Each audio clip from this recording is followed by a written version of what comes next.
Cuando mi hijo Carlos gritó a través del teléfono, «Ojalá te mueras de hambre y sin un centavo», sentí un golpe más fuerte que cualquier puñetazo físico. Estaba de pie en mi cocina de Chamberí, sosteniendo la orden de desahucio de mi propia casa.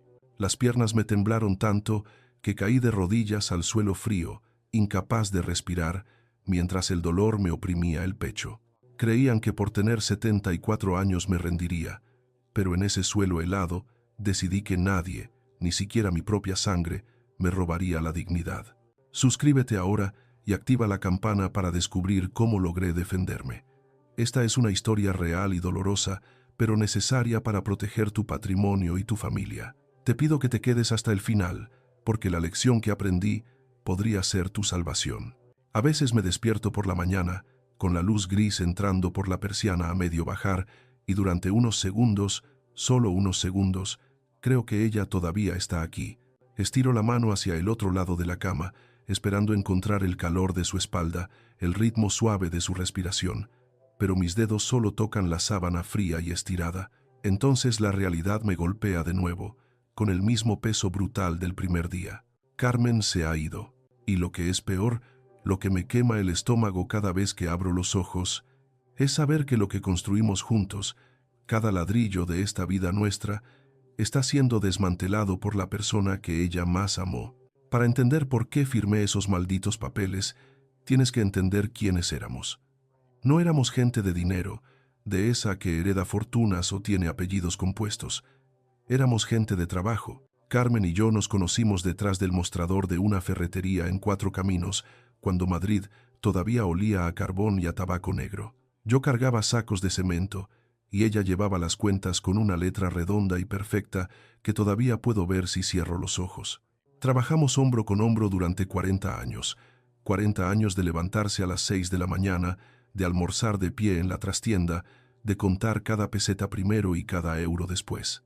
Este piso en Chamberí no fue un regalo del cielo. Fue el resultado de privarnos de vacaciones, de no cambiar el coche hasta que se caía a pedazos, de guardar cada extra para la entrada, para la hipoteca, para las derramas. Recuerdo el día que terminamos de pagarlo. Carmen abrió una botella de sidra en esta misma cocina, llorando de alegría, y dijo: «Ya es nuestro, Antonio. Pase lo que pase, ya nadie nos puede mover de aquí». Esa frase me persigue ahora. Nadie nos puede mover. Qué equivocados estábamos. O mejor dicho, qué ingenuo fui yo al pensar que el peligro vendría de fuera, de un banco o de una crisis, y no de nuestra propia sangre. Y luego está Carlos. Ay, Carlos, nuestro primogénito, el niño de los ojos de su madre. Siempre fue diferente. Mientras su hermana Elena era hormiguita, estudiosa, prudente, Carlos era cigarra. Siempre tenía una idea brillante, un negocio infalible que nos haría ricos a todos. Y nosotros, ciegos de amor, siempre estábamos ahí para poner la red cuando caía. La crisis de 2008 fue el primer gran golpe. Carlos tenía una promotora inmobiliaria pequeña. El ladrillo nunca baja. «Papá», me decía con esa arrogancia que yo confundía con ambición. Cuando la burbuja estalló, se llevó por delante sus ahorros y parte de los nuestros. Carmen, a escondidas, le daba sobres con dinero. Yo lo sabía, claro que lo sabía, pero callaba. ¿Cómo le niegas el pan a tu hijo? Luego vino el bar de copas que cerró a los 6 meses. Luego, la franquicia de paquetería. Siempre había una excusa: la economía, los socios que le engañaban, la mala suerte. Nunca era culpa suya. Y nosotros, en nuestra vejez, nos convertimos en su banco personal, sangrando nuestra jubilación gota a gota para tapar sus agujeros. Pero el verdadero declive empezó hace 6 meses, el día que enterramos a Carmen. La muerte de mi mujer no solo me rompió el corazón, me rompió el criterio. Me dejó en una especie de niebla espesa donde nada tenía sentido. Yo, que siempre fui el fuerte, el que llevaba los pantalones y tomaba las decisiones en casa, de repente me sentía como un niño perdido en un centro comercial. No sabía poner la lavadora sin llorar, no sabía dormir solo. Y Carlos olió esa debilidad como un tiburón huele la sangre en el agua. No habían pasado ni 3 semanas del funeral. Yo todavía llevaba la corbata negra y me pasaba los días sentado en el sillón de orejas de Carmen, mirando a la nada. Carlos empezó a venir más a menudo. Al principio pensé que era por cariño, que quería hacerme compañía. Me traía comida preparada. Se sentaba conmigo a ver el telediario. «Papá, no puedes seguir así», me decía. «Mamá no querría verte tan triste». Y entonces, poco a poco, empezó a meter el veneno. «Papá, tenemos que arreglar los papeles de la herencia», me dijo una tarde mientras me servía un café. «Hacienda no espera. Si nos pasamos del plazo, nos van a crujir a multas. Ya sabes cómo son, unos ladrones». Yo asentí, sin fuerzas para discutir. «Llama al notario de siempre», a don Luis le dije. «Él tiene el testamento de tu madre». «No, papá. Don Luis es muy caro y muy lento», me cortó rápido, con esa seguridad de hombre de negocios que tan bien sabe fingir. «Tengo un amigo, un gestor que trabaja con una notaría moderna en el centro. Nos lo va a hacer todo rápido y nos vamos a ahorrar un dineral en impuestos. Tú déjalo en mis manos. Yo me ocupo de todo para que tú no tengas que preocuparte». «Yo me ocupo». Esas palabras fueron música para mis oídos cansados. Solo quería que el dolor parase, que el papeleo desapareciera. Confié porque era mi hijo. Confié porque Carmen le adoraba. Confié porque, en mi cabeza de hombre antiguo, la familia es sagrada y un hijo nunca le mordería la mano a su padre. El día de la firma lo recuerdo borroso, como si lo hubiera visto a través de un cristal sucio. Carlos me recogió en su coche. Estaba nervioso. Hablaba muy rápido, tamborileando los dedos sobre el volante. Me dijo que todo estaba arreglado, que solo tenía que firmar un trámite para liquidar el impuesto de sucesiones y poner las cosas a su nombre para proteger el patrimonio. «Ya sabes, papá», me dijo mientras buscaba aparcamiento, «si te pasa algo a ti, Dios no lo quiera, volver a pagar impuestos sería una ruina. Lo mejor es dejarlo todo listo ahora. Tú sigues viviendo en tu casa como siempre. Esto es solo papeleo administrativo, burocracia pura». Llegamos a una notaría que no conocía. No era el despacho de madera y cuero viejo de don Luis. Era una oficina moderna, con mucha luz blanca y gente con prisa. El notario era un hombre joven, que ni siquiera me miró a los ojos cuando entramos. Tenía una pila de carpetas sobre la mesa y miraba el reloj constantemente. «A ver, herencia de doña Carmen», dijo el notario, pasando las hojas rápidamente. «Renuncia al usufructo viudal cautelar y consolidación del pleno dominio a favor del hijo. ¿Conforme?». Las palabras flotaron en el aire. Renuncia, usufructo, términos legales que me sonaban, pero que mi cerebro embotado por el duelo no procesaba del todo. «¿Esto es lo de los impuestos?», pregunté, con la voz temblorosa. Carlos se inclinó hacia mí, poniéndome una mano en el hombro. Apretó un poco, un gesto que en ese momento sentí de apoyo, pero que ahora recuerdo como una coacción. «Sí, papá, es lo que hablamos. Para que Hacienda no se lleve lo que trabajasteis mamá y tú, firma aquí y nos vamos a comer un cocido, que te invito». El notario me señaló con el dedo donde tenía que poner mi rúbrica. «Aquí, don Antonio. Y aquí al final». Dudé un segundo. La mano me temblaba sobre el papel. Sentí una punzada en el estómago, un instinto primitivo que me gritaba: «Para». Miré a Carlos. Me sonreía, pero sus ojos no sonreían. Sus ojos estaban fijos en el bolígrafo. «Venga, papá, que el señor notario tiene prisa», me apremió. Y firmé mi sentencia. Regalé 40 años de trabajo con un garabato de tinta azul. Renuncié a mi derecho de usar mi propia casa, mi refugio, creyendo que estaba protegiendo a mi hijo. Salimos de allí y Carlos pareció relajarse de golpe. Suspiró como si se hubiera quitado una mochila de piedras. Me llevó a comer, sí, pero estuvo todo el tiempo mirando el móvil, contestando mensajes. Yo me sentía extraño, vacío, como si hubiera dejado algo importante en esa mesa de despacho, aunque no sabía exactamente qué. Las semanas siguientes transcurrieron en una calma tensa. Yo intentaba recuperar mi rutina. Bajaba a comprar el pan, saludaba a la frutera, intentaba cocinar platos sencillos, pero algo había cambiado en la atmósfera. Carlos venía menos, y cuando venía, ya no se sentaba a ver la tele. Paseaba por la casa como si fuera un tasador, mirando los cuadros, tocando los muebles, abriendo cajones. La primera señal de alarma, la primera grieta real en mi ceguera, llegó un martes por la tarde. Había salido a dar un paseo largo por el Parque de Santander para estirar las piernas y despejar la cabeza. Cuando volví, metí la llave en la cerradura y no giraba. Lo intenté varias veces. Pensé que me había equivocado de llave o que la cerradura se había estropeado de vieja. Empecé a ponerme nervioso.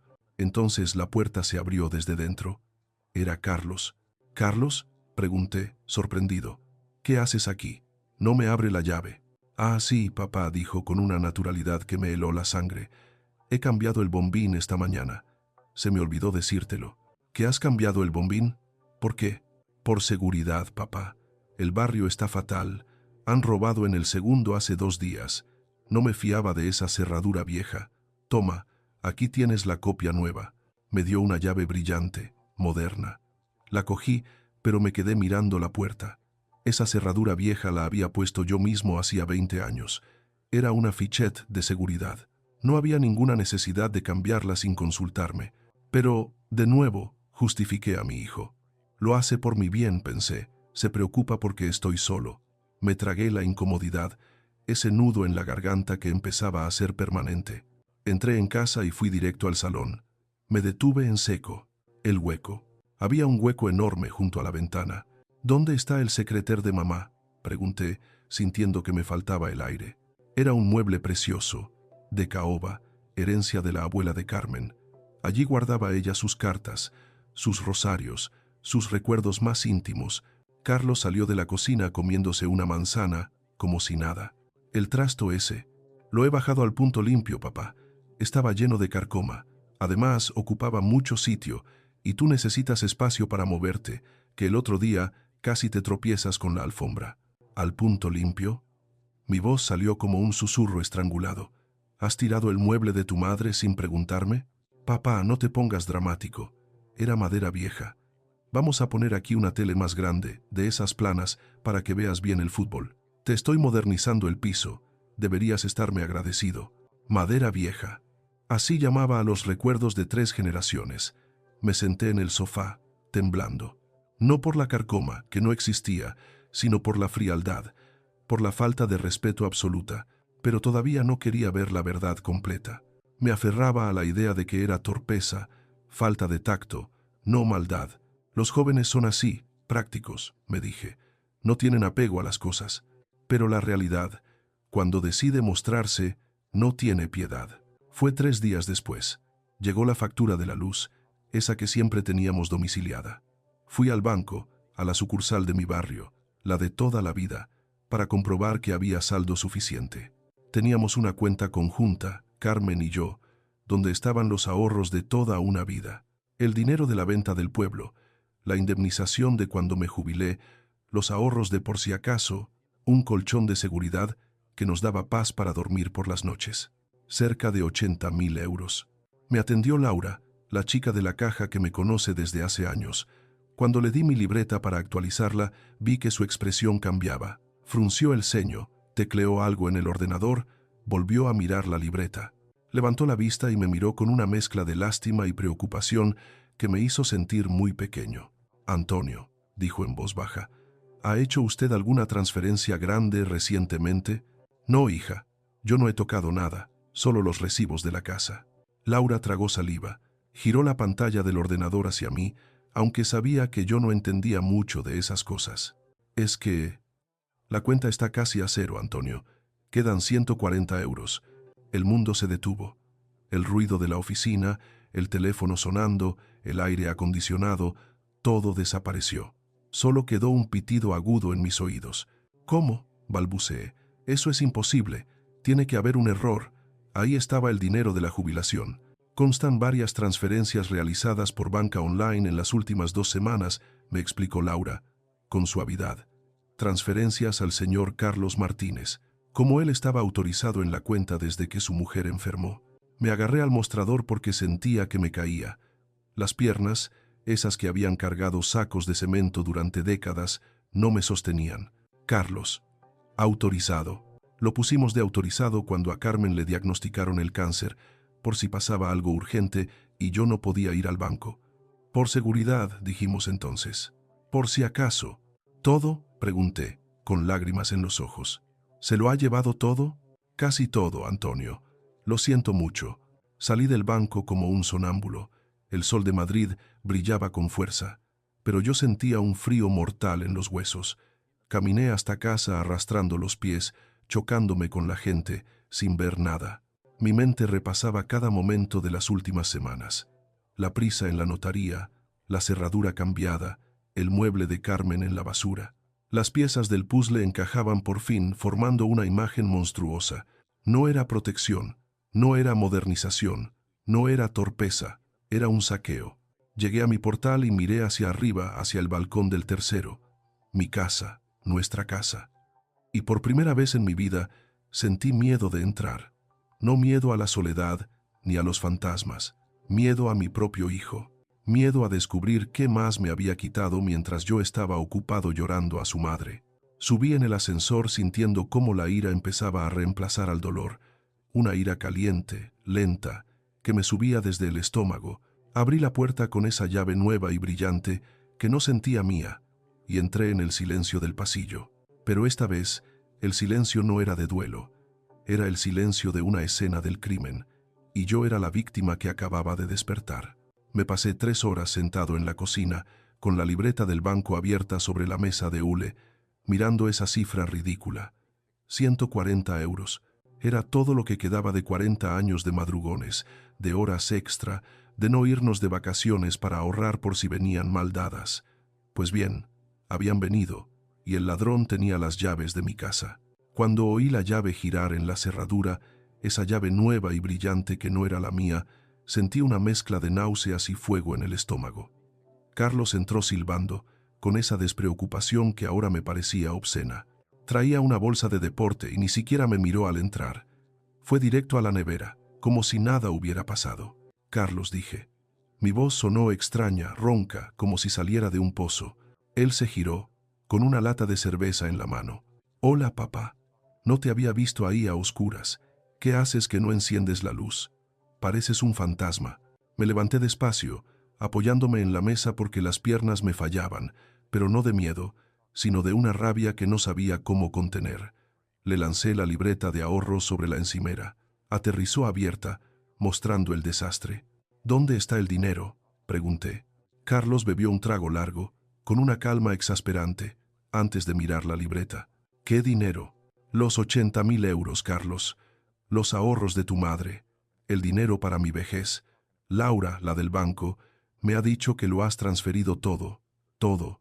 Él suspiró. Ese suspiro condescendiente que se le da a un niño que pregunta por qué el cielo es azul. Dejó la lata y se acercó a mí, invadiendo mi espacio personal.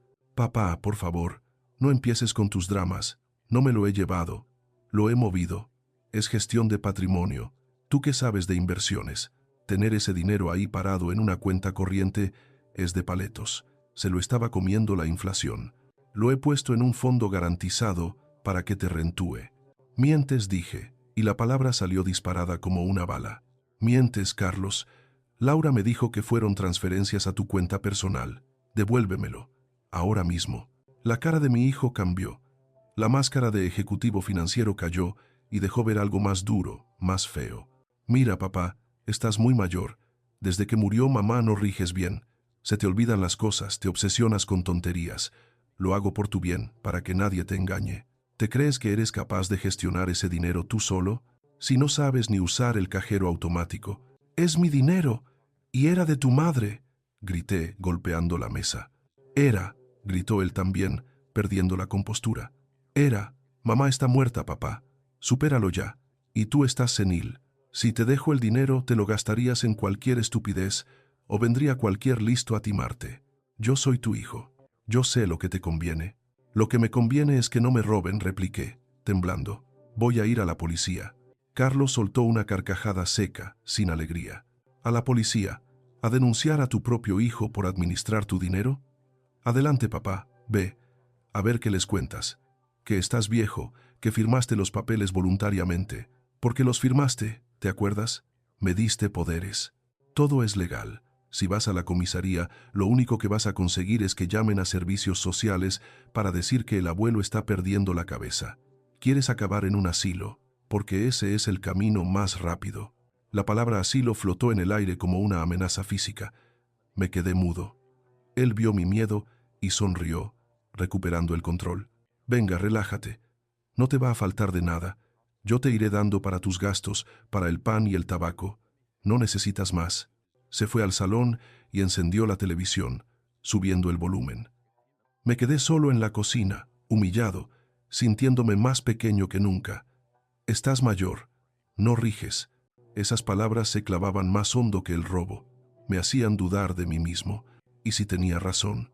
¿Y si yo ya no era capaz? Pero luego miraba la libreta y sabía que no. El robo era real.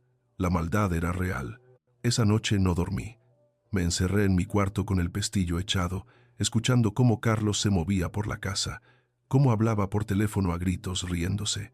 Entendí que estaba solo, que mi hijo, el niño al que yo había enseñado a montar en bici en el retiro, se había convertido en un extraño peligroso, y entendí que yo solo no podía con él. A la mañana siguiente, en cuanto oí que Carlos salía, corrí al teléfono fijo, marqué el número de Elena. Mis dedos tropezaban con las teclas. Elena vive en Alemania desde hace 10 años. Se fue porque aquí no encontraba trabajo de lo suyo, y porque la relación con Carlos siempre fue tensa. Hacía meses que no hablábamos de verdad, solo mensajes cortos por WhatsApp. «¿Papá?» Su voz sonó alarmada al descolgar. «¿Pasa algo?» Son las 8 de la mañana. Me rompí. Al oír su voz, toda la entereza que había intentado mantener se desmoronó. Empecé a llorar como un niño, con sollozos secos que me dolían en el pecho. «Hija, Elena, tienes que venir. He hecho una estupidez muy grande». Le conté todo, atropelladamente. Lo de la notaría, lo de la cuenta, lo de la cerradura. Le conté lo que me había dicho Carlos la noche anterior. Hubo un silencio largo al otro lado de la línea, un silencio denso y frío. «Cojo el primer vuelo», dijo Elena, con una voz dura que no le conocía. «No firmes nada más, papá, ni un recibo del agua. No le abras la puerta si puedes evitarlo. Llego esta noche». La espera se me hizo eterna. Me senté en el sofá, sin encender la luz, vigilando la puerta. Me sentía culpable, culpable por haber sido tan tonto, culpable por tener que arrastrar a mi hija a este fango, culpable por haber criado a un monstruo. ¿En qué nos habíamos equivocado Carmen y yo? ¿Le dimos demasiado? ¿Le dimos poco? Elena llegó a las 11 de la noche. Venía directa del aeropuerto de Barajas, con la maleta de mano y ojeras de no haber dormido. Cuando me vio, se le llenaron los ojos de lágrimas, pero no lloró. Me abrazó fuerte, y en ese abrazo sentí por primera vez, en meses, que tenía un pilar donde apoyarme. «Vamos a ver esos papeles», papá dijo, soltando la maleta en el recibidor. «Saca todo lo que tengas».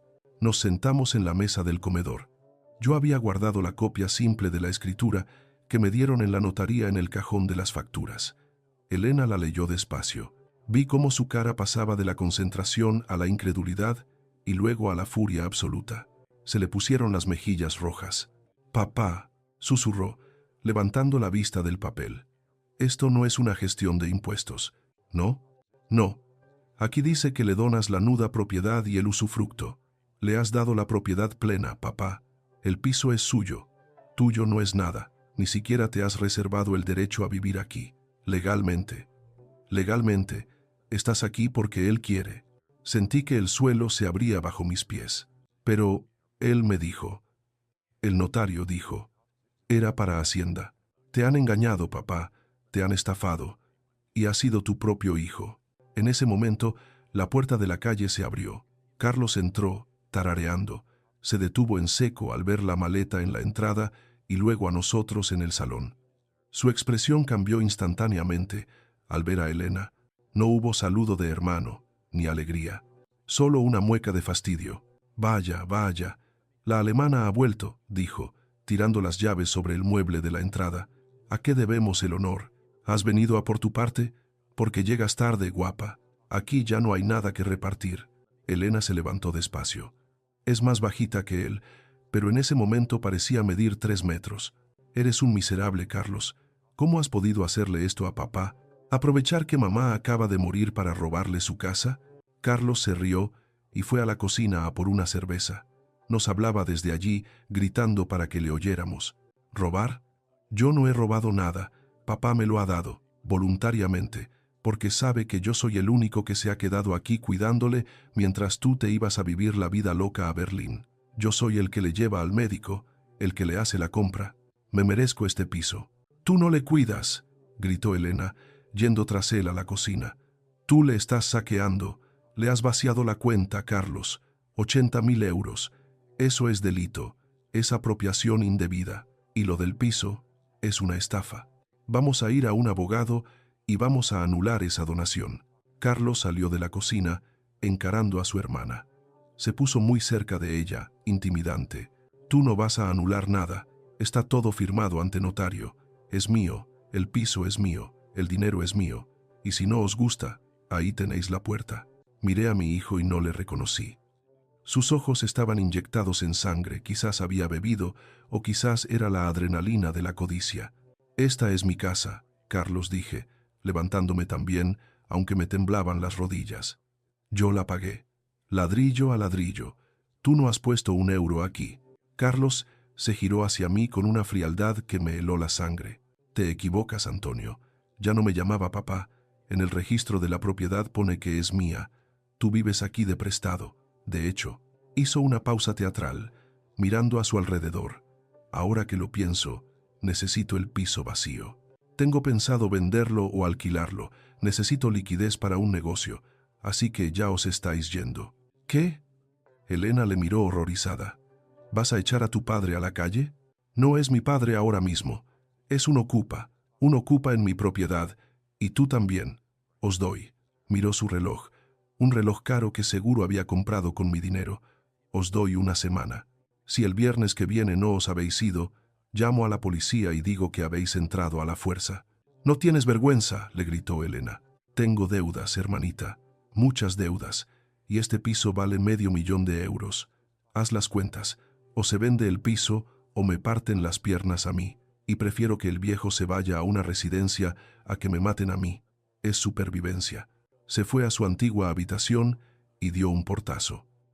Elena y yo nos quedamos en el salón, temblando. La palabra ocupa resonaba en mi cabeza. Yo, Antonio Martínez, que había trabajado desde los 14 años, que nunca había debido un céntimo a nadie, que pagaba mi comunidad religiosamente, un ocupa en mi propia casa. La vergüenza me invadió. Pensé en mis vecinos, en doña Paquita, la del cuarto, que me conocía desde hace 30 años, en el portero. ¿Qué pensarían si venía la policía a echarme? El qué dirán pesa mucho en un barrio como Chamberí, donde todos nos saludamos. La idea de que me vieran salir con mis cosas en bolsas de basura, expulsado por mi propio hijo, era casi peor que la ruina económica. Era la muerte social. No nos vamos a ir, papá, me dijo Elena, agarrándome la mano. Mañana mismo buscamos un abogado. Esto lo peleamos. Pero Carlos no iba a jugar limpio. No iba a esperar a los abogados. Al día siguiente, a media tarde, estábamos Elena y yo revisando papeles en el comedor. Carlos había salido por la mañana y no había vuelto. De repente, la televisión se apagó. La lámpara del techo se apagó. El zumbido constante de la nevera cesó. Se hizo el silencio. Un silencio pesado y oscuro. Se ha ido la luz, dijo Elena extrañada. ¿Habrán saltado los plomos? Fui al cuadro de la entrada, a tientas. Subí y bajé los interruptores. Nada. No son los plomos, dije, con un mal presentimiento en la nuca. Salí al descansillo. La luz de la escalera funcionaba perfectamente. Llamé al timbre de la vecina de al lado. Hola, Antonio, dijo Mercedes. ¿Necesitas algo? Perdona, Mercedes. ¿Tienes luz? Sí, claro. ¿Se te ha ido a ti? Volví a entrar. Elena estaba con la linterna del móvil, mirando el contador inteligente que tenemos en la entrada. Papá, dijo con voz grave, no hay avería. Han dado de baja el suministro. Carlos. Tenía los contratos a su nombre, claro, como parte de esa gestión que hizo cuando mamá murió. Quiere asfixiarnos, dije, sentándome en la oscuridad. Quiere que nos vayamos por las malas. Pues lo lleva claro, dijo Elena, aunque noté el miedo en su voz. No nos vamos a mover. Esa noche cenamos un bocadillo frío a la luz de las velas. Parecíamos refugiados en nuestra propia vida. Sin calefacción, la casa empezó a enfriarse rápidamente. Sin televisión, el silencio era opresivo. Sin nevera, la comida empezaría a pudrirse mañana. Era una táctica de guerra, sitio y asedio. Mi hijo no solo me había robado, me estaba torturando. Me estaba diciendo, o te vas y me dejas vender lo que es tuyo, o te haré la vida imposible hasta que desees haberte muerto. Miré la vela parpadeando sobre la mesa. Esa pequeña llama era lo único que nos separaba de la oscuridad total. Y supe que esto ya no era una disputa familiar, era una lucha a muerte. Si salía de esa casa, nunca volvería a entrar. Si cedía, él ganaba, y yo perdía no solo el piso, sino la poca vida que me quedaba. Mañana le dije a Elena en la penumbra, vamos a ir a ese abogado que me dijo, tu primo, al especialista, y vamos a ir a por todas. Elena asintió, con la cara iluminada por la luz trémula de la cera. A por todas, papá. Pero mientras lo decía, oí un ruido en la cerradura. Carlos volvía, y no venía solo. Oímos risas en el pasillo, risas de gente joven, desconocida. He traído a unos amigos a ver el piso, gritó desde la entrada, con voz pastosa. Para que vean las posibilidades que tiene si tiramos los tabiques. Entró en el salón con dos tipos que no había visto en mi vida. Nos alumbraron con las linternas de sus móviles como si fuéramos animales en una cueva. Mirad, ahí están los inquilinos precarios, dijo Carlos señalándonos. No os preocupéis, que les queda poco. Me levanté, cegado por las luces, sintiendo una humillación tan profunda que me quemaba la piel. Cite, Start, estaban tasando mi casa, mi refugio, con nosotros dentro, como si ya fuéramos muebles viejos para tirar al punto limpio. Cite, 50, 52, 114, 142. Aquella tarde, el salón de mi casa parecía una cripta. Habíamos colocado velas en la mesa baja y en el aparador, no por romanticismo, sino por pura necesidad de supervivencia. Las sombras bailaban en las paredes, alargadas y grotescas, transformando los muebles de toda la vida en bultos amenazantes. Hacía frío, un frío húmedo que se te metía en los huesos, porque sin electricidad tampoco funcionaba la caldera. Elena y yo estábamos sentados en el sofá, envueltos en mantas, esperando. Habíamos convocado un consejo de familia, o mejor dicho, lo había convocado Javi, mi sobrino, el hijo de mi hermana mayor. Javi es abogado, pero de los de pleitos laborales, un buen chico que siempre ha intentado mantener la paz en la familia. Cuando Elena le contó lo que pasaba, no se lo creía. Tiene que haber un malentendido, decía. Carlos es un cabeza loca, pero no haría algo así. Javi llegó primero. Cuando entró y vio la casa a oscuras, iluminada solo por la luz vacilante de las velas, se le cayó el alma a los pies. «Madre mía, tío Antonio», murmuró, dejando su maletín en el suelo. «Esto no tiene nombre. ¿De verdad os ha cortado la luz?» Y el gas, añadí, con la voz tomada. «Nos quiere helar para que nos vayamos». Javi se pasó la mano por la cara, visiblemente afectado. Él recordaba esta casa llena de vida, de cenas de Nochebuena, de ruido. Verla así, convertida en una cueva fría, le superaba. «Vamos a arreglar esto. He hablado con Carlos. Viene con Marta. Vamos a sentarnos y a hablar como personas civilizadas. Seguro que hay una solución intermedia». Elena soltó una risa amarga desde el rincón del sofá. ¿Intermedia? Javi ha robado 80.000 euros. No hay punto medio entre el robo y la honestidad. Elena, por favor, pidió Javi. Déjame mediar. Si vamos a juicio, esto se va a eternizar. El tío Antonio necesita tranquilidad, no una guerra de 5 años. A las 7 en punto sonó el timbre. Elena se levantó para abrir, tensa como un arco. Oí las voces en el pasillo y sentí una punzada de dolor en el pecho. No era miedo, era una tristeza infinita. Iba a recibir a mi hijo como si fuera un enemigo diplomático en tiempo de guerra. Carlos entró en el salón con paso firme, seguido de Marta, su mujer. Lo primero que me llamó la atención fue que traían una lámpara LED de camping, de esas potentes, que llenó la estancia de una luz blanca, clínica y agresiva, matando la calidez de nuestras velas. Fue un gesto de arrogancia técnica.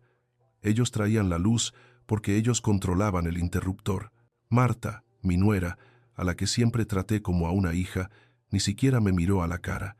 Llevaba un bolso de marca cruzado sobre el pecho y mantenía los brazos cruzados en una postura defensiva. Carlos, en cambio, venía con esa actitud de ejecutivo estresado que tiene que lidiar con empleados incompetentes. «Venga, acabemos con esto rápido», dijo Carlos, sentándose en el sillón de orejas. «Mi sillón. Tengo cosas que hacer». «Siéntate, Marta, por favor», dijo Javi, tratando de poner orden. Estamos aquí para evitar que esto acabe en una desgracia mayor.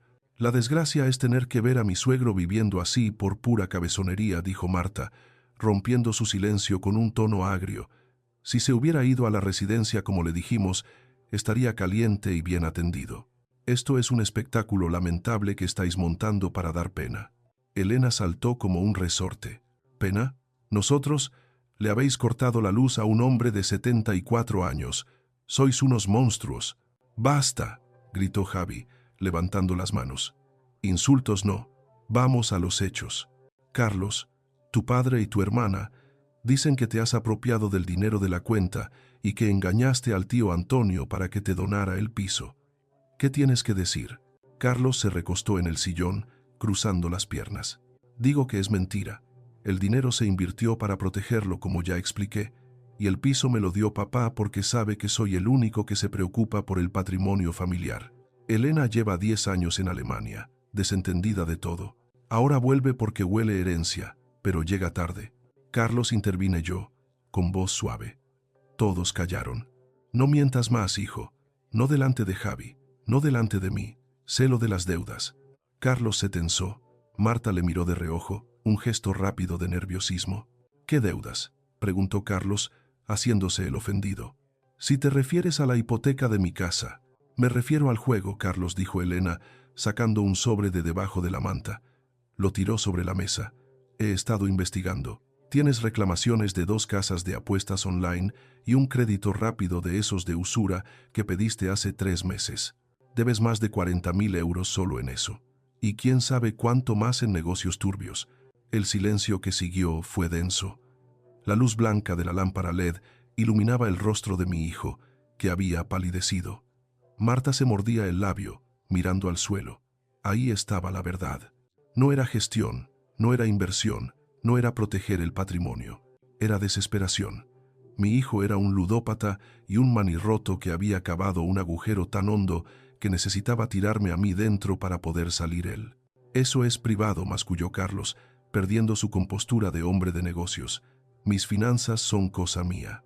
Tus finanzas son cosa tuya hasta que robas a tu padre para taparlas, replicó Javi, ahora con tono más duro. Carlos, si esto es verdad, estás en un lío muy gordo. Si esto llega a un juez, te van a crujir.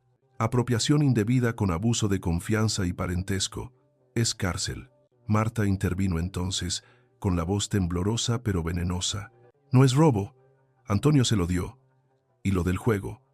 Fue una mala racha. Ya está controlado. Pero necesitamos liquidez. Entendedlo. Si Carlos no paga antes del día 15, van a embargar nuestra casa. Tenemos niños. ¿Vais a dejar a vuestros nietos en la calle? Me quedé helado. Usar a mis nietos. A los niños que yo llevaba al parque. Usarlos como escudo humano para justificar el despojo. ¿Y para salvar tu casa tenéis que quitarme la mía?, pregunté, mirándola a los ojos. Tú ya has vivido tu vida, Antonio, dijo Marta, y sus palabras fueron cuchillos. Tú estás solo. No necesitas un piso de 3 habitaciones en Chamberí. Es egoísta aferrarse a esto cuando tu hijo se está ahogando. Véndelo, paga las deudas de Carlos y vete a una residencia. Es lo que haría cualquier padre que quiera a su hijo. ¿Egoísta?, susurré, sintiendo cómo se me rompía algo por dentro. ¿Yo soy egoísta? Sí, lo eres, explotó Carlos, poniéndose de pie de un salto.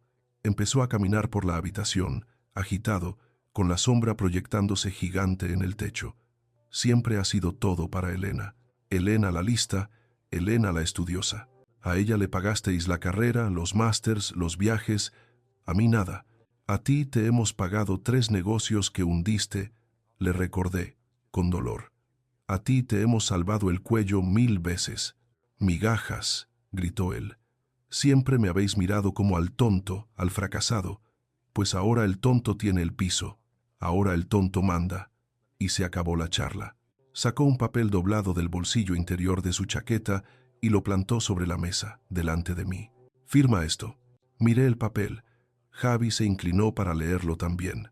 Es un acuerdo de salida voluntaria, dijo Javi, escandalizado. Carlos, esto es una locura. Aquí dice que Antonio renuncia a cualquier reclamación futura. Reconoce que la ocupación es precaria y se compromete a desalojar la vivienda en 48 horas a cambio de 3 meses de alquiler en un apartamento turístico. «Es eso o nada», dijo Carlos, apoyando los puños en la mesa e inclinándose hacia mí. «Firma, papá, firma y te vas tranquilo. Te pago 3 meses mientras buscas una residencia o te vas con tu querida hija a Alemania. Pero el piso se vende.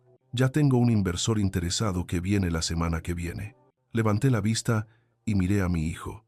Miré esos ojos que eran los de su madre, pero que ahora estaban vacíos de cualquier rastro de humanidad. Estaban llenos de miedo y de odio. El miedo de quien debe dinero a gente peligrosa y el odio de quien necesita culpar a otro de sus fracasos. No dije.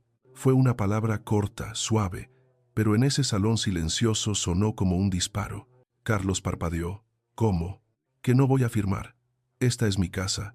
Aquí murió tu madre. Aquí crecisteis. No es un activo financiero para tapar tus vicios. Es mi hogar, y mientras yo respire no se vende». Carlos se puso rojo. Las venas del cuello se le hincharon. La desesperación le estaba comiendo por dentro, y mi negativa era el muro contra el que se estrellaba su huida hacia adelante. «Papá, no me jodas», gruñó, enseñando los dientes. «No tienes luz. Mañana te corto el agua. Voy a venir aquí cada día a hacer ruido, a traerte gente, a cambiar la cerradura 10 veces si hace falta. Voy a hacerte la vida un infierno. ¿De verdad quieres pasar tus últimos años así, en guerra con tu hijo?» «Prefiero la guerra a la indignidad», respondí, manteniéndome firme aunque por dentro estaba temblando. «Y si vuelves a entrar aquí sin mi permiso, llamaré a la policía». Marta agarró a Carlos del brazo. «Vámonos, Carlos. Este viejo chochea. Ya se arrepentirá cuando tenga frío de verdad». Pero Carlos no se movía. Me miraba con un odio tan puro, tan visceral, que tuve que agarrarme a los reposabrazos del sofá para no retroceder. Toda su vida de frustraciones, todos sus complejos, toda su envidia se concentraron en ese momento. Él quería el dinero fácil, la solución rápida, y yo se la estaba negando. Para él, yo ya no era su padre, yo era el obstáculo. Agarró el papel de la mesa y lo arrugó con violencia. Luego se inclinó hasta que su cara estuvo a centímetros de la mía. Podía oler su aliento a alcohol y tabaco rancio. «Eres un miserable síseo. Tienes el dinero ahí, en estas paredes, y prefieres ver a tu hijo arruinado antes que soltarlo. Tú te has arruinado solo», Carlos le dijo a Elena, poniéndose en medio. Carlos la empujó, apartándola bruscamente. Elena tropezó y cayó sobre el sofá. «No me toques», le gritó a ella. «Tú cállate, buitre». «Carlos», gritó Javi, levantándose para sujetarlo. Carlos se soltó de un tirón, fuera de sí.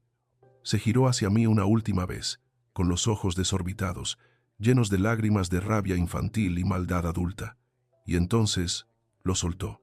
La frase que me perseguiría cada noche, la frase que rompió el último hilo que nos unía. «Quédate con tu maldito piso», aulló, y su voz retumbó en las paredes desnudas. «Pero ojalá te mueras de hambre y sin un centavo. Ojalá te pudras aquí dentro solo y a oscuras. Para mí estás muerto». El eco de sus gritos se quedó flotando en el aire viciado del salón.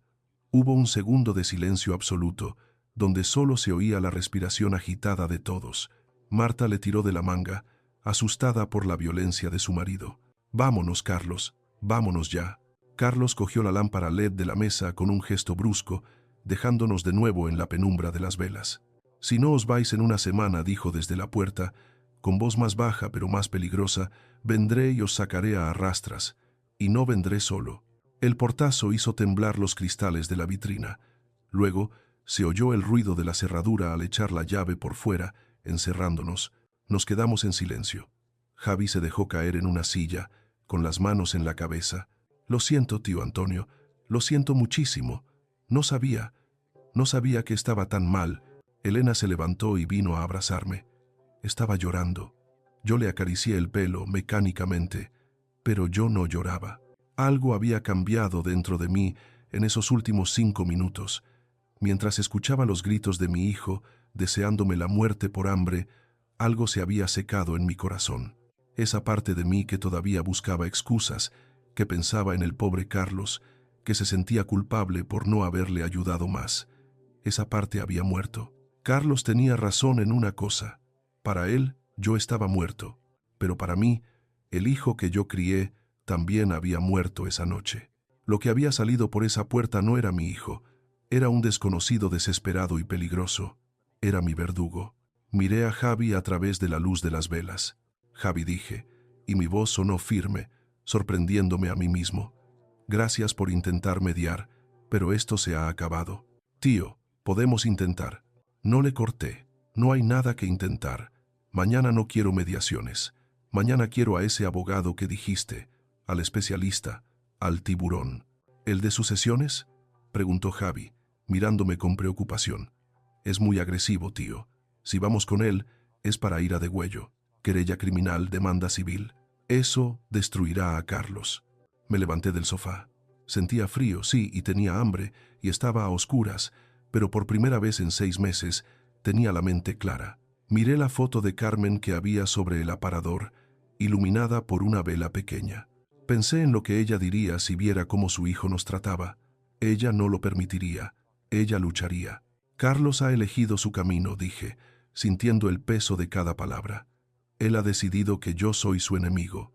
Pues bien, si quiere guerra, tendrá guerra, pero no voy a dejar que me mate de hambre, ni que me eche de la casa que construí con mi mujer. Me giré hacia Elena, que me miraba con sorpresa y admiración. Le sequé las lágrimas con el pulgar, mis manos ásperas de ferretero contra su piel suave. Hija, prepárate. Mañana empezamos a recuperar lo nuestro, y no vamos a parar hasta que ese notario, ese banco y tu hermano nos devuelvan hasta el último céntimo. Elena asintió, apretando los labios. Hasta el último céntimo, papá. En la oscuridad de ese salón, asediados y amenazados, dejé de ser la víctima. Dejé de ser el pobre viejo al que se puede engañar. Esa noche, mientras la cera de las velas se consumía, Antonio Martínez volvió a ponerse en pie, y mi hijo no sabía la tormenta que acababa de desatar. Esa noche no dormí, y no fue solo por el frío que se había instalado en la casa como un inquilino más, fue por el eco de los gritos de Carlos rebotando en las paredes vacías de mi cabeza. Ojalá te mueras, para mí estás muerto. Esas palabras no se van con un par de aspirinas, se quedan ahí, royendo, infectando la sangre. Amaneció un día gris en Madrid, de esos en los que el cielo parece una panza de burro a punto de reventar. Yo estaba sentado en la cocina, envuelto en una manta, intentando calentar un poco de leche en un hornillo de camping gas que Elena había encontrado en el trastero. De repente, sentí un pinchazo en el pecho. No fue un dolor agudo, sino una presión, como si alguien se hubiera sentado encima de mi esternón. Intenté respirar hondo, pero el aire no entraba. «¿Papá?», preguntó Elena, que entraba en la cocina frotándose los brazos por el frío. Intenté contestar, pero solo salió un jadeo. Se me durmió el brazo izquierdo. El miedo, un miedo frío y metálico, me inundó. Ya está, pensé. Carlos ha ganado. Me muero aquí mismo, y él se queda con el piso antes de la comida. «Papá», gritó Elena. Soltó la manta y corrió hacia mí. Me vio la cara, pálida, sudorosa. «Papá, mírame, voy a llamar al 112. Recuerdo el viaje en ambulancia como una secuencia de diapositivas borrosas, las luces azules reflejándose en las fachadas de Bravo Murillo, el traqueteo de la camilla, la mano de Elena apretando la mía tan fuerte que me hacía daño.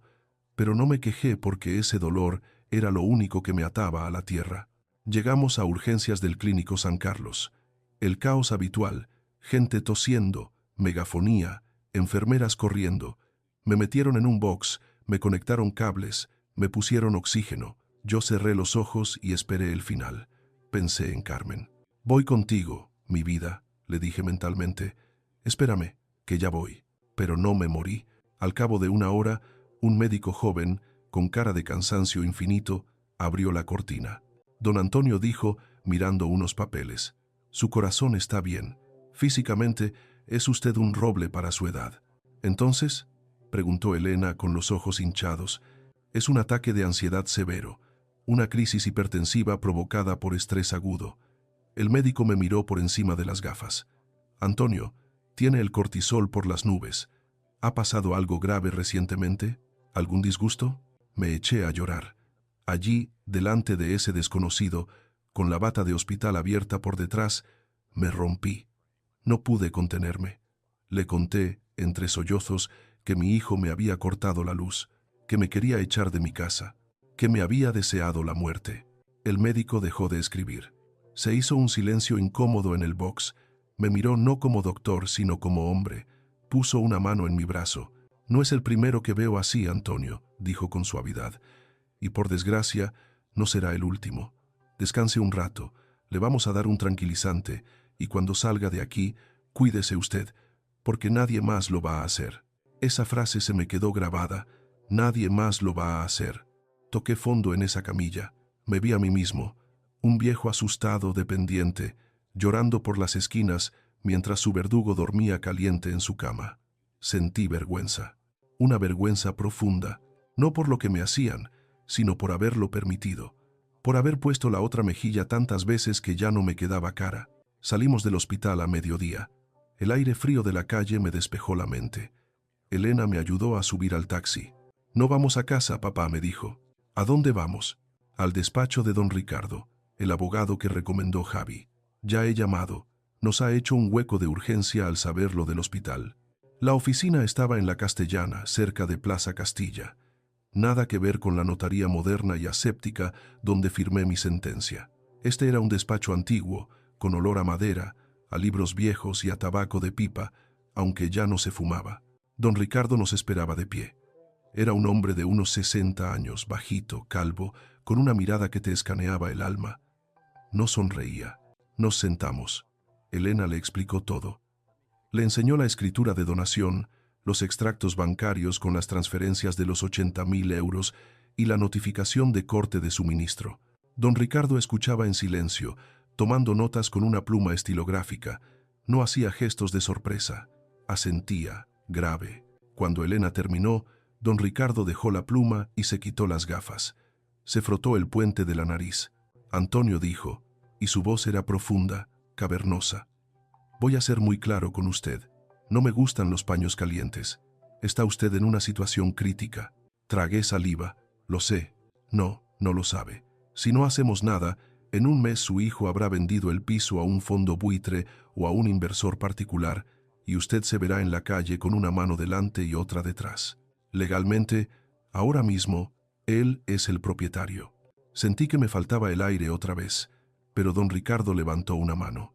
«He dicho si no hacemos nada, pero vamos a hacer mucho». Se levantó y caminó hacia una estantería llena de códigos civiles. Sacó uno y lo puso sobre la mesa.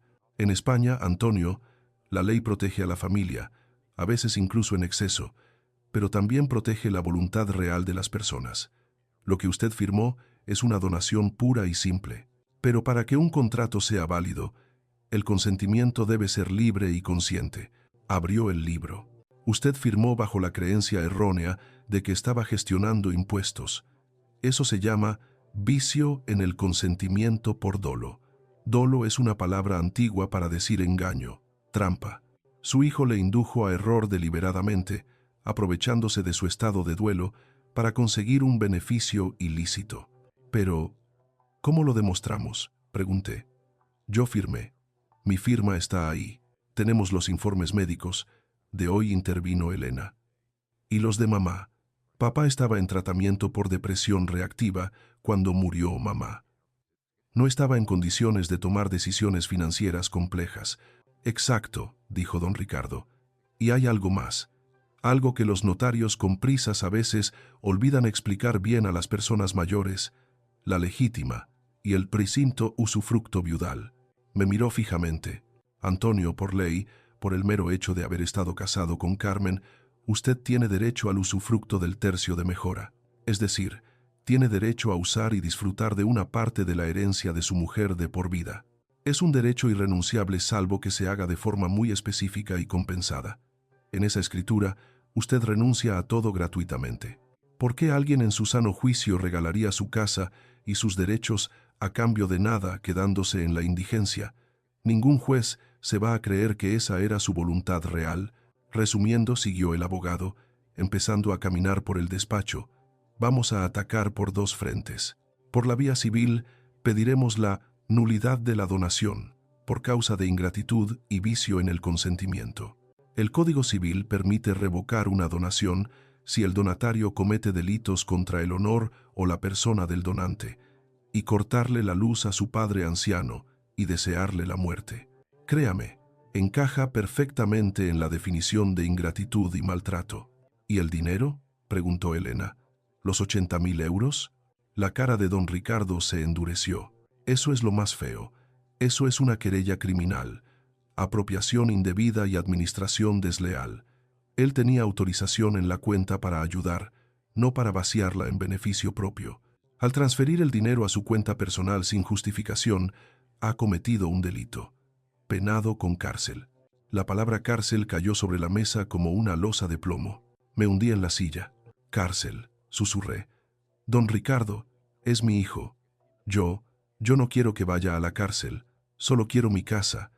Quiero vivir tranquilo. Don Ricardo se sentó de nuevo y se inclinó hacia mí. Su mirada se suavizó un poco, pero no perdió firmeza. Antonio, le entiendo. Es usted un buen hombre, un buen padre, y eso es lo que Carlos ha usado contra usted. Su bondad es el arma que él empuña. Se hizo un silencio. Yo miraba mis manos, esas manos llenas de manchas de la edad, manos que habían cambiado los pañales de Carlos, que le habían enseñado a conducir, que le habían dado palmadas en la espalda cuando sus negocios fracasaban. ¿Cómo podía usar esas manos para firmar un papel que enviara a mi niño a prisión? La culpa católica, esa compañera de viaje que todos los de mi generación llevamos en la maleta, empezó a gritarme. Honrarás a tu padre y a tu madre, sí, pero también se supone que los padres deben sacrificarse por los hijos. ¿No era eso lo que había hecho siempre? Denunciarle no sería el fracaso definitivo como padre. No sería admitir que había criado a un delincuente. No puedo hacerlo, murmuré. No puedo meter a mi hijo en la cárcel. Dios no me lo perdonaría. Elena me agarró la mano. Papá, no es Dios quien te juzga. Es tu supervivencia. Él no tuvo piedad anoche. ¿Te acuerdas de sus ojos? No te veía a ti. Veía un estorbo. Antonio, dijo don Ricardo con voz grave. Escúcheme bien. Presentar la querella no significa que vaya a la cárcel mañana. Significa que tenemos una pistola cargada sobre la mesa para negociar. Si no mostramos fuerza, él no parará. Los ludópatas desesperados no paran por amor ni por pena, paran por miedo. Si usted no le para los pies ahora, él le pasará por encima. Y cuando haya vendido el piso y se haya gastado el dinero, vendrá a pedirle más. Y usted no tendrá nada que darle, ni siquiera un techo. Cerré los ojos. Imaginé a Carmen. La vi en la cocina, haciendo croquetas, riéndose. La vi preocupada por Carlos cuando era adolescente. Hay que ser duros con él, Antonio, que se nos torce, me decía ella a veces. Yo siempre era el blando. Ella era la que tenía el carácter. ¿Qué haría Carmen ahora? Si ella estuviera aquí, si Carlos le hubiera hecho esto a ella, yo habría matado a quien fuera por defenderla. Y entonces lo entendí. Proteger lo que construimos Carmen y yo no era egoísmo, era honrar su memoria, permitir que Carlos destruyera el esfuerzo de toda nuestra vida para jugárselo en apuestas. Eso sí que era un insulto a su madre. Eso sí que era imperdonable. El amor propio. Esa era la pieza que me faltaba. Durante meses había confundido el amor propio con el egoísmo, pero no. Defender mi dignidad, mi techo, mi pan, no era pecado, era mi obligación. Si yo no me respetaba a mí mismo, ¿cómo podía esperar que mi hijo me respetara? Abrí los ojos. El dolor del pecho había desaparecido, sustituido por una frialdad nueva, una determinación tranquila. Tiene razón, don Ricardo, dije. Mi voz ya no temblaba. Mi hijo Carlos, el que yo conocía, ya no existe. El hombre que hay ahora es un peligro, para mí y para sí mismo. Entonces, ¿procedemos?, preguntó el abogado, destapando la pluma. Miré a Elena. Ella asintió, dándome fuerzas. Procedemos. A por todas. Quiero recuperar mi casa y quiero que me devuelva el dinero de mi mujer. Don Ricardo me pasó un documento, la hoja de encargo profesional y otros papeles para el juzgado, poderes para pleitos. Cogí el bolígrafo. Me pesaba. Sentí una lágrima resbalar por mi mejilla caliente y salada. Lloraba por la muerte definitiva de mi familia, por el final de la inocencia. Pero firmé. Firmé con trazo firme, mucho más firme que en aquella notaría maldita. Antonio Martínez. Antonio Martínez. Antonio Martínez. Al soltar el bolígrafo, sentí que me quitaba 100 kilos de encima. Había cruzado el Rubicón. Ya no había vuelta atrás. Muy bien, dijo don Ricardo, recogiendo los papeles con eficiencia. Ahora empieza el baile. Elena, necesito que me recopiléis pruebas. Todo. Mensajes de WhatsApp, grabaciones si tenéis, testigos. Mañana presentamos la querella. Y vamos a pedir medidas cautelares para bloquear la venta del piso. Salimos del despacho cuando ya anochecía en Madrid. Las luces de la Castellana brillaban, indiferentes a nuestro drama. Hacía frío, pero yo ya no lo sentía tanto. ¿Estás bien, papá?, me preguntó Elena, pasándome el brazo por los hombros. Respiré hondo el aire contaminado y vivo de mi ciudad. Estoy triste, hija, muy triste, pero estoy vivo, y no pienso dejarme morir. Nos subimos a un taxi de vuelta a Chamberí, de vuelta a la oscuridad y al asedio, pero esta vez volvíamos armados. Volvíamos con la ley en la mano, y por primera vez en mucho tiempo, el miedo no viajaba con nosotros en el asiento de atrás. El miedo ahora iba a cambiar de bando. Volvimos a casa esa noche como dos soldados que regresan a una trinchera bombardeada. Hacía frío, el mismo frío húmedo y oscuro que nos había expulsado al hospital horas antes, pero algo fundamental había cambiado. La temperatura del piso no había subido, pero la mía sí. Ya no era el frío del miedo lo que me calaba los huesos, era una frialdad distinta, calculadora, la frialdad necesaria para diseccionar a mi propio hijo en un quirófano legal. Elena y yo convertimos la mesa del comedor, iluminada por la lámpara de camping que habíamos comprado de camino, en nuestro centro de operaciones. Don Ricardo había sido claro: necesito munición. Yo pongo la ley, pero ustedes ponen los hechos. Y vaya si teníamos hechos. Lo primero fue el banco. Gracias a la banca online, a la que Elena consiguió acceder restableciendo las claves, Carlos había cambiado la contraseña, pero el teléfono de seguridad seguía siendo el mío. Pudimos ver las entrañas del monstruo. Imprimimos los movimientos de los últimos 2 años en una copistería del barrio. Verlo en papel fue mucho peor que imaginarlo. Allí estaba la historia de la degradación de mi hijo, escrita en filas de números rojos, transferencias de 500, de 1000, de 2000 euros. Nombres que no conocía: Créditos Vivus, Cofidis, Recobros Madrid. Y luego, los otros nombres, los que me revolvieron el estómago: Bet365, Poker Stars, Casino Gran Vía. Mira esto, papá, dijo Elena, señalando una fecha con el dedo tembloroso. El 14 de octubre. El 14 de octubre, el día que ingresamos a Carmen en paliativos. Ese día, mientras yo sostenía la mano de su madre viendo cómo se apagaba, Carlos había hecho 3 transferencias desde nuestra cuenta conjunta a una casa de apuestas deportivas, 600 euros. 600 euros de los ahorros de sus padres jugados a la ruleta o al fútbol mientras su madre agonizaba. Sentí una arcada. Tuve que apartar la mirada del papel porque me quemaba. Es un enfermo, murmuré. Pero eso no le perdona. Es un enfermo cruel. Y aquí continuó Elena, implacable, marcando otro dato con un rotulador amarillo: el día de la firma en la notaría. Mira la hora. Sacó 2000 euros en efectivo del cajero de la esquina media hora antes de recogerte. Seguramente para pagar al notario amigo en negro, o para celebrar que ya era dueño de todo. Recopilar esas pruebas fue como hacer una autopsia de nuestra vida familiar. Cada extracto era una puñalada, pero cada puñalada me endurecía un poco más la piel. Ya no veía a mi Carlitos. Veía a un depredador financiero que había estado esperando el momento de debilidad de la manada para atacar. Luego vinieron los informes médicos. Fuimos al centro de salud de la calle Espronceda a pedir mi historial. Don Ricardo necesitaba demostrar que yo no estaba en mis cabales cuando firmé. Y allí estaba, negro sobre blanco, el informe de mi doctora de cabecera fechado 2 días después del funeral: paciente con cuadro de duelo patológico, desorientación temporoespacial episódica por estrés agudo, prescripción de diazepam y antidepresivos. Esto es oro, papá, dijo Elena, guardando el papel en una carpeta azul como si fuera un tesoro.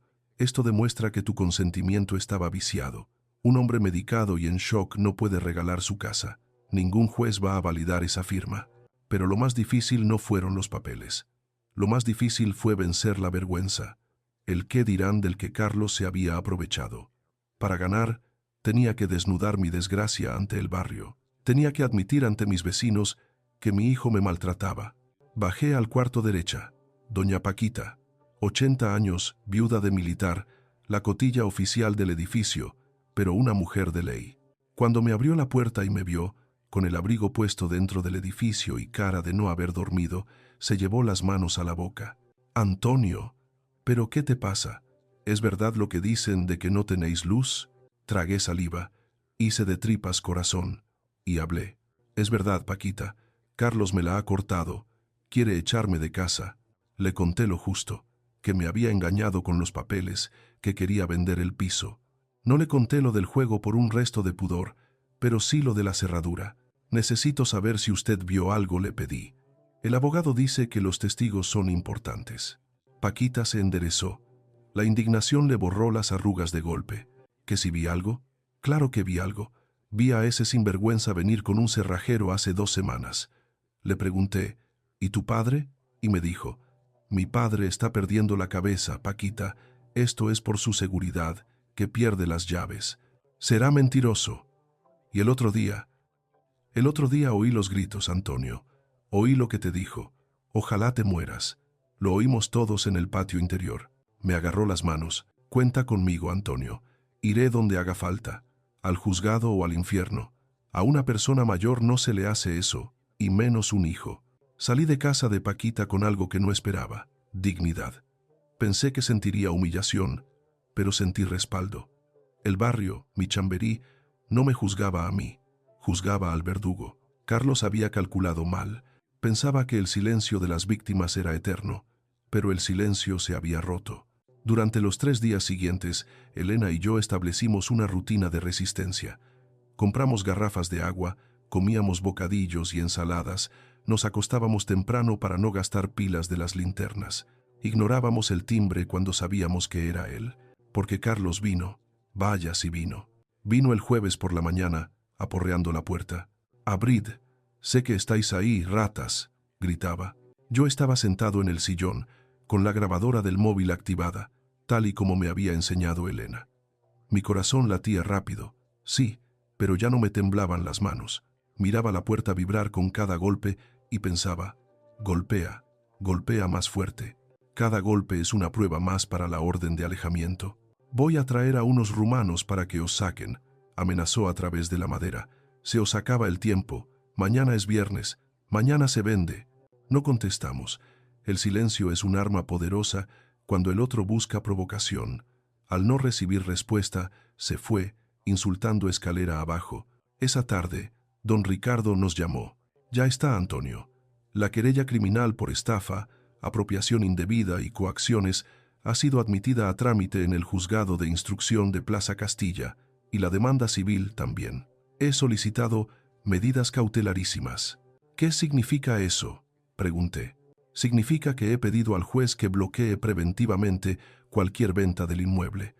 He aportado la nota simple del registro y la querella. En cuanto el juez firme, y con las pruebas que tenemos firmará rápido, el piso tendrá una anotación de embargo preventivo. Carlos no podrá venderlo. Ningún notario firmará esa venta.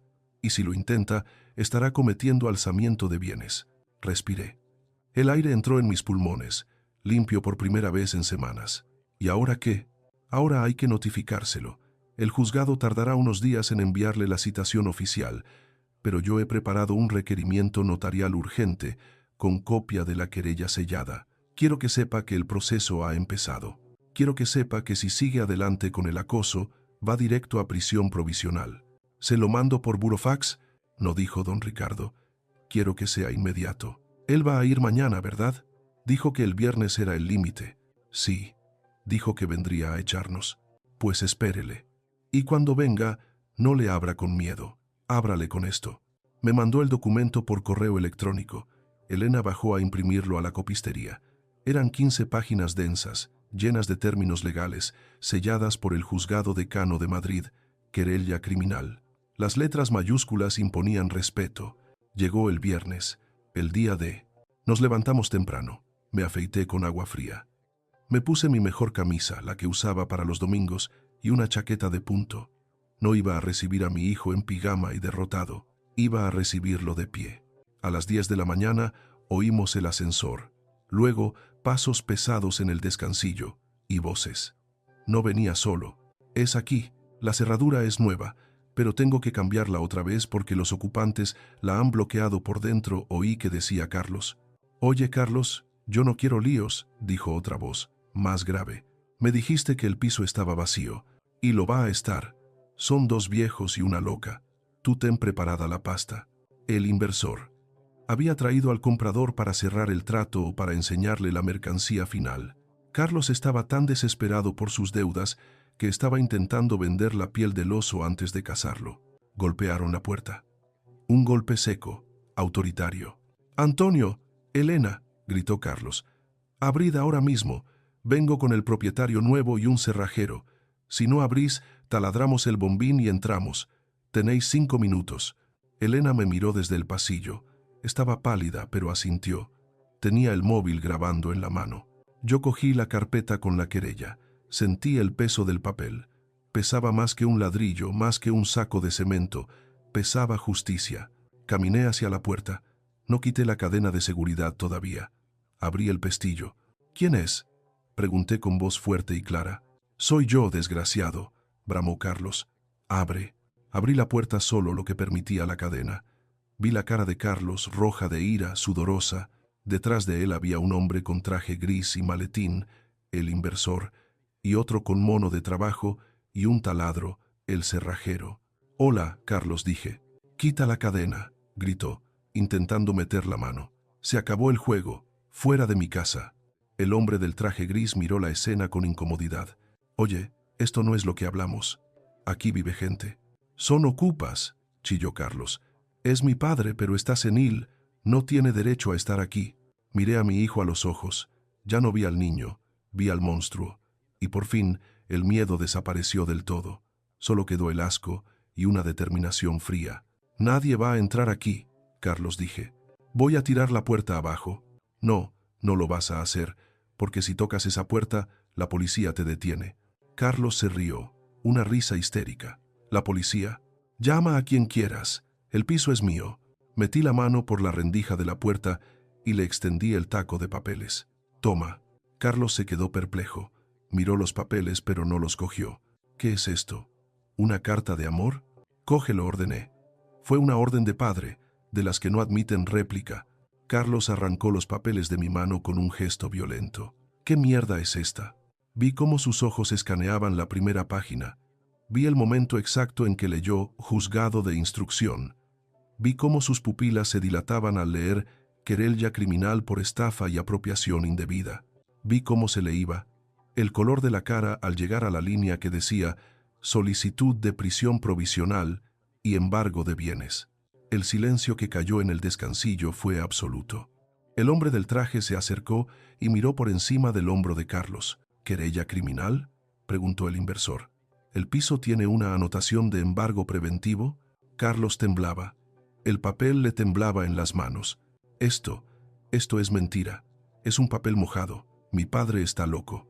«No estoy loco», Carlos, dije, y mi voz resonó en la escalera. «Estoy defendiéndome. Ese documento está sellado por el juzgado ayer. Si intentas vender el piso hoy, es un delito de alzamiento de bienes. Y tú, miré al inversor, si compras sabiendo que hay un litigio penal, eres cómplice». El inversor dio un paso atrás, como si Carlos tuviera la peste. «Oye, chaval, a mí no me metas en líos. Me dijiste que estaba todo limpio. Yo no compro problemas judiciales, y menos con cárcel de por medio». «Espera», suplicó Carlos, agarrándole del brazo. «Es un farol, podemos arreglarlo». «Suéltame», dijo el hombre, soltándose con asco. «Olvídate del trato y no me vuelvas a llamar». El inversor se fue escaleras abajo, casi corriendo. El cerrajero, viendo el panorama, recogió su taladro. «Yo ahí no me meto. El desplazamiento son 50 euros, jefe». Carlos se quedó solo en el descansillo. Con la querella en la mano y la derrota en la cara, se giró hacia mí. Ya no había furia, había pánico. Pánico puro de animal acorralado. «¿Qué has hecho, papá?», susurró. «¿Me has denunciado? ¿A tu hijo?» «Tú me demandaste a mí primero», Carlos, le respondí. «Me demandaste a muerte. Yo solo te contesto con la ley». «Me van a matar», dijo, y esta vez sonó real. Se apoyó en la pared, deslizándose hasta el suelo, como un muñeco roto. «Si no vendo, los del préstamo».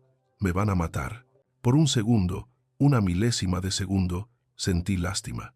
Quise abrir la puerta, abrazarle, decirle que lo arreglaríamos, pero entonces miré hacia atrás. Vi a Elena en el pasillo, con la linterna, delgada, ojerosa, valiente.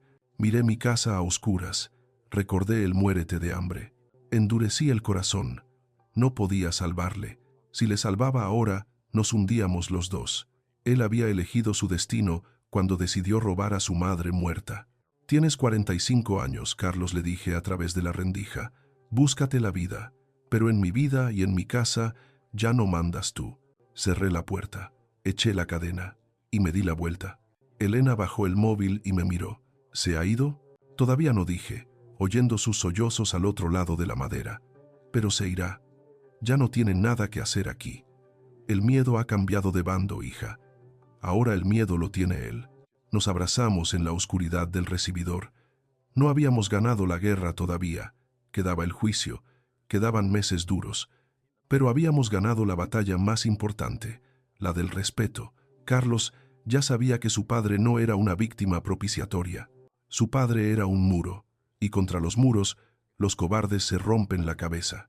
Los juzgados de Plaza Castilla son un lugar que impone. Son torres de ladrillo rojo y cristal sucio, inclinadas sobre Madrid, como si estuvieran a punto de caerse, igual que se estaba cayendo mi vida hacía solo una semana. Llegamos temprano, con el cielo de Madrid todavía encapotado y un viento frío que cortaba la cara. Elena me agarraba del brazo tan fuerte que me cortaba la circulación, pero yo no sentía dolor. Sentía una calma extraña, la calma del que va al matadero pero esta vez lleva el cuchillo en la mano.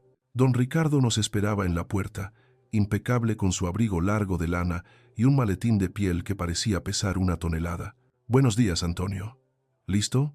«Listo», dije, aunque el estómago se me revolvía. «Hoy es el día», dijo el abogado, ajustándose las gafas. «Tenemos la vista para las medidas cautelares y la declaración del investigado. Su hijo tiene 2 opciones. O pacta una devolución total ahora mismo, o el juez instructor va a ver los extractos bancarios y con el riesgo de fuga por las deudas que tiene, es muy probable que decrete prisión provisional». La palabra prisión volvió a flotar en el aire.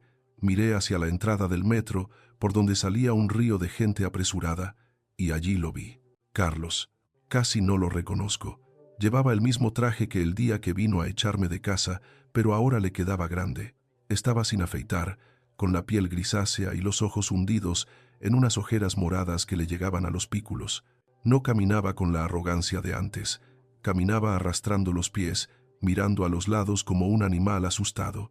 A su lado iba un abogado joven, con pinta de estar desbordado, que le hablaba al oído sin parar. Marta no estaba.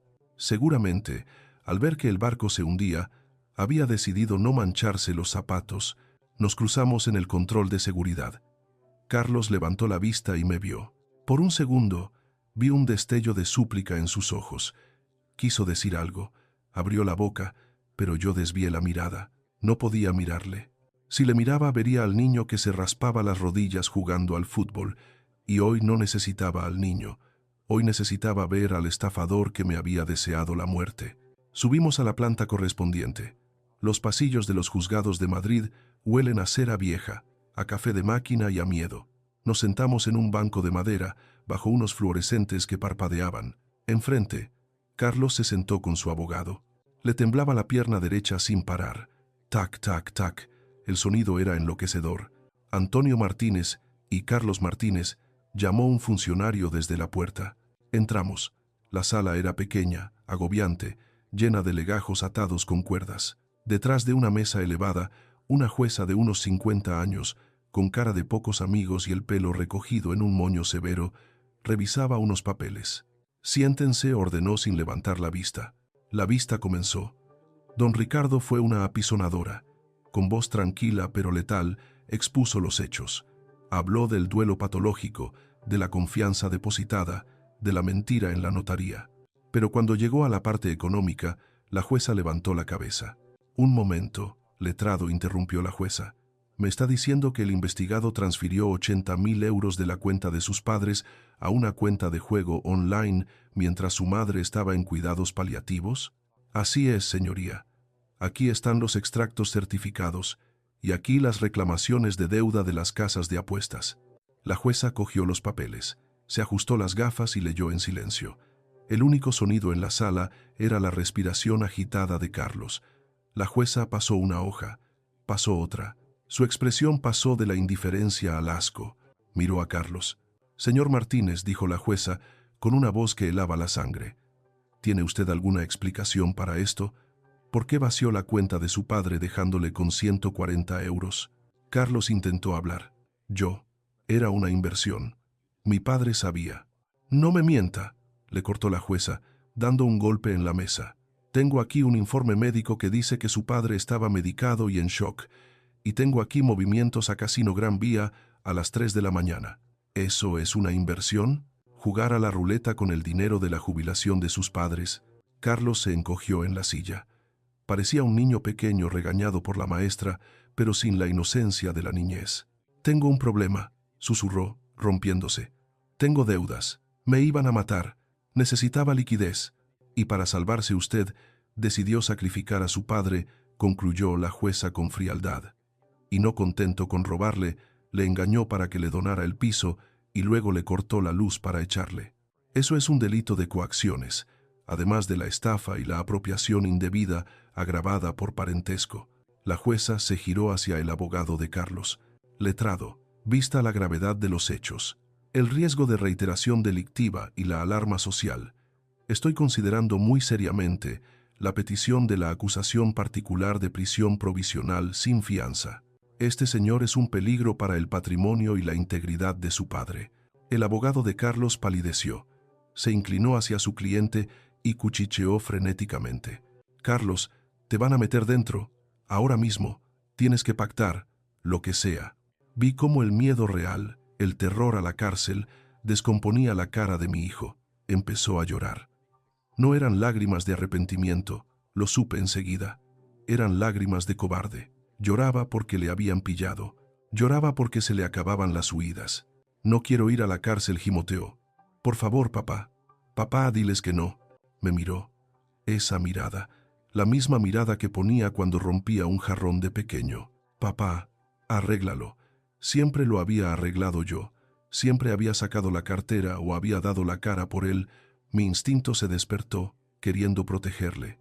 Pero entonces sentí la mano de Elena apretando mi rodilla bajo la mesa y recordé la oscuridad, recordé el frío, recordé el «ojalá te mueras». Miré a don Ricardo y asentí levemente.